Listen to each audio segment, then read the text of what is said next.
এত শক্তিশালী প্রেসিডেন্ট আর সেক্রেটারির আগে আসেনি। তো আশা করি সবচেয়ে ভালো কাজ হবে ভাইয়া। এসে আমাদেরকে মালা পরিয়েছে, আমরা নিপুলকে মালা পরিয়েছি। আমাকে সকালে কালকে মাহমুদ কলিম ফোন করেছেন, আমাকে কংগ্রেচুলেশন জানিয়েছেন।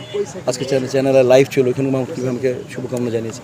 তো আমরা তো কোথায়, আমাদের তো কন্দল নেই কারোর সাথে, এবং আমরা কন্দলকে শেষ করার জন্যই এই নির্বাচনে এটাও একটা বিরাট পয়েন্ট ছিল যে কন্দল থাকবে না, আমাদের সবাই মিলেমিশে কাজ করবে। আচ্ছা, নির্বাচন তো হয়ে গেল, আমরা কি মিশাবাইকে এমনি সিনেমায় কি সবসময় পাবো কিনা?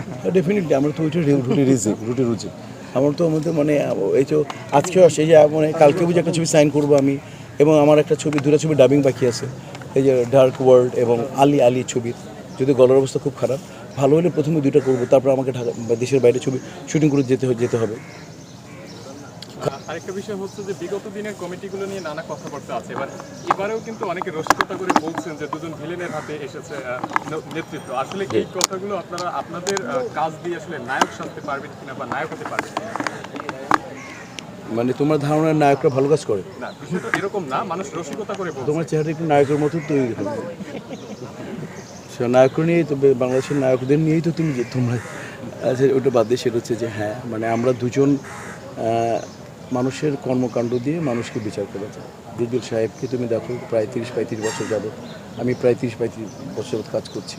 তো আশা করি, মনে করো এত শক্তিশালী মানে কী বলবো, এত শক্তিশালী প্রেসিডেন্ট আর সেক্রেটারির আগে আসেনি। তো আশা করি সবচেয়ে ভালো কাজ হবে ভাইয়া। নিজের বিগত 2 বছর না, এর আগে যেভাবে কাজ করেছিলাম না, তার থেকে ভালো কাজ করতে আমি চেষ্টা করবো ইনশাআল্লাহ। দীপজল ভাই কিছুক্ষণ আগেই ঘোষণা দিয়েছেন যে তিনি 50 জেলাতে সিনেমা হল বানাবেন, নিয়ে চেষ্টা করবেন। উনি বলেছেন যে উনি চেষ্টা করবেন, চেষ্টা করছেন, ঘোষণা দিয়েছেন, এরকম চেষ্টা করবো বলছে।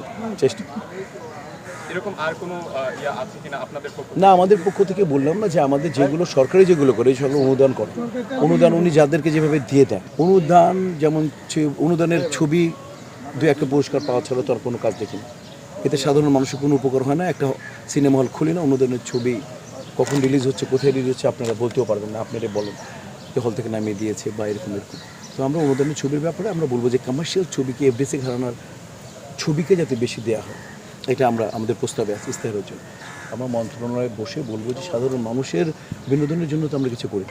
সাধারণ মানুষের বিনোদনের জন্য কী দরকার, ছবি একটা অপরিহার্য অংশ। সেই জায়গা থেকে আমরা চেষ্টা করবো যাতে বাণিজ্যিক ছবিকে অনুদান বেশি দেওয়া হয়।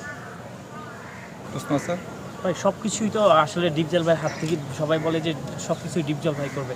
আপনি মানুষের জন্য কী করবেন? মানে আমি তো এর মন্ত্রণালয়ের কথা বললাম, আমি যা বললাম এটা সব ইসের কথা বললাম, যে যেটা মন্ত্রণালয়ের কথা বললাম, যেটা আমার পক্ষে সম্ভব সেটা বললাম।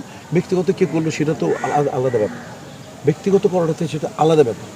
উনি হল বানাবেন ওনার জন্য, বা তুমি হল বানাবো তোমার জন্য।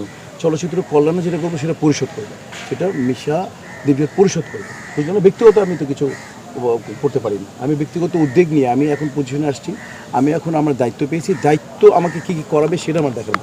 আর ব্যক্তিগত করাটা তো আমি আলাদা। তুমি একটা শার্ট কিনলে, তুমি দিবজল সাহেব একটা শার্ট কেনার ব্যক্তিগতভাবে সামর্থ্য আছে মনে করো 5,000। আমি খেটে খাওয়া মানুষের প্রতিনিধি, আমি একটা 600 টাকা দামে আমি ভ্যানের গেঞ্জি পরলাম, বা আমি একটা মোচকের গেঞ্জি পরলাম, সেটা আমার যোগ্যতা, সেটা যার ব্যাপার। কিন্তু মূল বিষয়টা হচ্ছে যে ক্যাবিনেট করবে, ব্যক্তিগত ব্যাপার। ব্যক্তিগত তো সেটা হচ্ছে সে হল করবে, ব্যক্তিগত সে কী করবে এটা আলাদা ব্যাপার। আমি এবং সে ক্যাবিনেট মিলে আমরা কী করবো সেটা আমাদের ব্যাপার।